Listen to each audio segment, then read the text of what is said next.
On va terminer avec du cinéma et la sortie ce mercredi d'un film très attendu, la nouvelle réalisation de Christopher Nolan, déjà auteur de Inception ou Interstellar. Cette fois, le cinéaste a tourné son film en France. Dunkerque raconte l'opération Dynamo, destinée en 1940 à évacuer 400 000 soldats français et britanniques encerclés par les Allemands. Mathieu Charrier. La grande force de ce film, c'est qu'il a été tourné en 70 mm, c'est-à-dire sur pellicule. Et donc une grande partie des scènes sont dans des décors réels. Les soldats, par exemple, 1500 figurants, attendent d'être secourus sur la vraie plage de Dunkerque, les pieds dans le sable.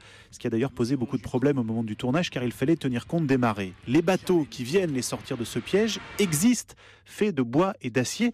Et puis surtout, l'ennemi allemand n'apparaît dans le film que sous la forme d'avions de chasse qui bombardent en continu. Le réalisateur Christopher Nolan explique qu'il n'a pas voulu montrer les soldats allemands en chair et en os, car il a davantage cherché à faire un film de survie plutôt qu'un film de guerre. C'est impossible pour nous d'imaginer ce qu'ont vécu ces soldats avec le temps qui joue contre eux et l'ennemi qui se rapproche.